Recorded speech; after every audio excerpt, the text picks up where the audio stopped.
Bonjour à tous. Ce soir, nous allons travailler de nouveau. Et oui, vous allez me dire encore les œufs. Mais oui. Enfin, je, je, je parle pas trop fort parce que j'ai pas envie de trop donner mes recettes. Donc je fais gaffe s'il y a des écoutes un peu partout. Donc je disais, oui, ce soir, nous allons travailler ce que j'ai pas réussi à faire la dernière fois, casser des œufs, enfin faire une omelette, quoi. Donc pour ça, il vous faut 3 œufs par personne. 3 œufs que vous allez bien sûr casser dans un cul de poule ou une calotte, on appelle ça comme ça, pour pouvoir travailler avec un fouet vos 3 œufs. Alors vous allez me dire, pourquoi faire, il va travailler avec un fouet ses œufs. Eh bien en fait c'est pour amener de l'air dans mes œufs quand je vais les fouetter avec mon fouet, qui va apporter beaucoup plus de volume que si j'utilise une fourchette.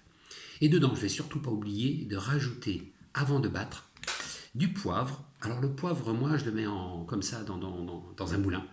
Et dans ce moulin, bah, vous mettez ce que vous voulez. Donc là, ce soir, moi, j'ai mis de l'anis vert en graines. J'ai mis du timut. Alors le timut, c'est un poivre pour moi extraordinaire et qui rappelle un petit peu le pamplemousse, la peau de pamplemousse. Donc vous faites ce mélange-là dans le moulin à poivre, vous en mettez un petit peu dans votre cul de poule, vous n'oubliez pas le sel, et puis je vais battre de façon à obtenir de l'oxygène dans mes œufs. Pendant ce temps-là, je vais mettre dans ma poêle à fondre une noix de beurre, bien sûr, mais cette noix de beurre, elle a besoin d'être enrichie. Et comme le beurre, il capte bien les odeurs, eh ben, je vais rajouter de nouveau dedans avec mon moulin à poivre, dans mon beurre qui est en train de fondre, dans ma poêle, un petit coup de moulin à poivre, 2 ou 3 coups de moulin à poivre, un petit peu de sel, pas trop. Mais en tout cas, le beurre, lui, va capter les odeurs de mes poivres et anis. Pendant ce temps-là, j'ai bien battu mes œufs. Mon beurre est fondu et je le porte noisette.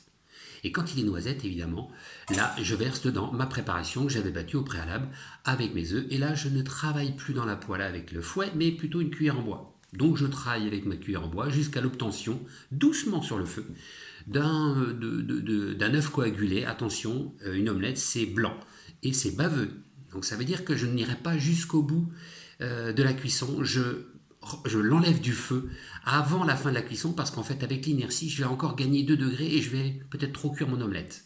Voilà, une fois que c'est fait, ça bien sûr j'ai pas terminé, je prends une poêle à côté, sèche, Tefal, et dedans je vais mettre peut-être des graines de lin, je vais mettre du sésame et que je vais torréfier, c'est-à-dire que je vais travailler à sec dans ma poêle ces petites graines que je vais porter torréfier, c'est-à-dire les griller un tout petit peu. Je vais les rajouter sur mon omelette juste à la fin de la cuisson. Et puis je n'oublierai pas de rajouter quelques petites herbes, bien sûr, que je vais couper, émincer finement sur mon omelette avant la dégustation. Et là, dans les mains, j'ai effectivement de la ciboulette avec une petite fleur qui peut être très intéressante aussi, qu'on va mettre au dernier moment dans l'omelette aussi, qui apporte une petite note oignon, mais léger, léger. Et puis du thym citron. Alors avec les fleurs, c'est encore mieux parce qu'au dernier moment, je mets ça sur mon omelette. Voilà, je m'empresse de démarrer mon omelette et je vous souhaite un bon appétit. À bientôt.